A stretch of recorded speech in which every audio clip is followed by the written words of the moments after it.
We started off strong as we get to see the current exchange rates.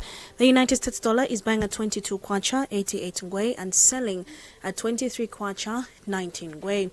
The Great British Pound is buying at 30 kwacha 70 ngwe and selling at 30 kwacha 77 ngwe. The Euro is buying at 26 kwacha 58 ngwe and selling at 26 kwacha 64 ngwe. The South African Rand is buying at 1 kwacha 28 ngwe and selling at 1 kwacha 28 ngwe. We take a look at some of the stories that are making headlines in the world of business as we started off on a local and international front. Now we get to find out and we get to see some of these stories as we said or mentioned, see on the local or international scene.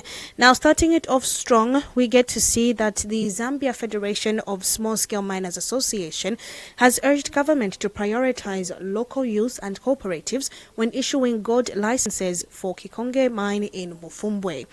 This follows an announcement that by the Mines Minerals and Development Minister Poka Wuswe on Sunday, stating that government would begin issuing mining licenses to cooperatives starting Wednesday, paving the way for operations to commence at the mine. In an interview, the FSSMAZ had the President, Joseph Mwansa, said the Ministry of Mines must ensure that the licenses go to Zambian cooperatives and not foreign entities to ensure that the country retains the economic benefits from its natural resources. If government happens to give these licenses to cooperatives who be it Zambians, it can be a good move and see that the Zambians benefit from it as well. In more stories, we see how the Zambia copper exports have soared to over $7.6 billion in 2024, reaffirming the country's status as Africa's second largest copper exporter as the Democratic Republic of Congo, DRC. Now, yet as a global demand for the copper hit records high, experts warn that Zambia and much of Africa continues to capture only a fraction of the true economic value locked in the continent's rich copper reserves. Copper remains the backbone of Zambia's economy, accounting to the bulk and its exports earnings. In 2024, Zambia's copper mining floored adds seeing to Switzerland, China, UAE and India, according to new data compiled by the Visual Capitalist. Now, this figures shows just how central copper still is to Zambia, says economist and mining analyst Joston Chikwanda. Now, by exporting new copper alone means Zambia loses out on a job creation, industrial development and higher earnings that come from refining and manufacturing. Zambia's performance places it behind only the DRC, which exported an impressive $19.8 billion with the worth of copper this year, largely destined for China, the UAE, Egypt, Singapore and USA.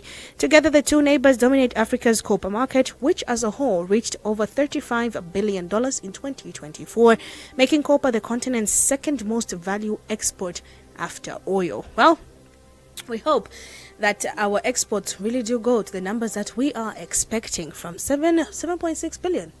That's a huge and a whole lot of a big number. Now we take a look at some international stories that we have on the market, as we are seeing YouTube is currently in trouble in Australia as well. Now YouTube will be included in Australia's teen social media ban. YouTube will be included in Australia's world first social media ban for children under 16 after the government ditched a previous exemption for the platform. The video sharing site was set to be excluded from the ban, which will limit TikTok, Instagram, Facebook, X and Snapchat, which is due to start in December. Under the ban, teenagers will still be able to view YouTube videos, but only and will not be permitted to have an account which is required for uploading content or interacting on the platform. Now, YouTube, owned by Google, has argued that it shouldn't be blocked for children as a platform offers benefit and value for young Australians. It's not social media, as it stated in a statement on Wednesday. Australia's laws are being watched with great interest by the global leaders, with Norway announcing a similar ban in the UK, saying it is considering following suit. Social media is doing social harm to our children, and I want Australian parents to know that we have their backs, Prime Minister Anthony Albanese told the media on Wednesday. We know that this is not only a solution, he said, for the ban, but it will make a difference. Australia's e-safety commissioner Julie Iman last month recommended YouTube be added to the ban as it was the most frequently cited platform where children aged 15 and 10 saw harmful content. After Wednesday's announcement, a spokesperson from YouTube said it will consider next steps and continue to engage with the government. Last week, several Australian media outlets had reported that Google was threatening to sue the government if YouTube included in the ban, arguing that it would restrict political freedom.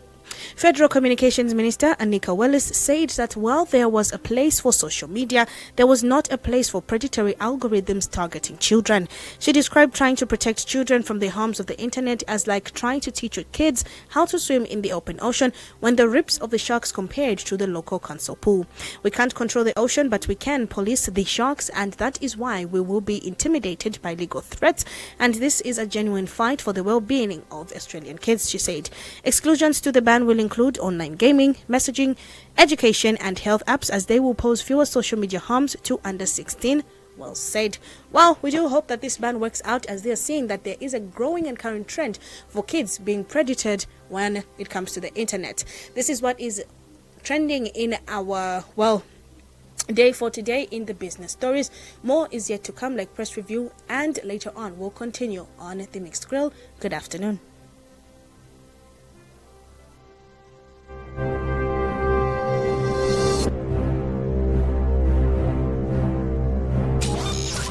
The Business Snapshot on 88.5 Sun FM.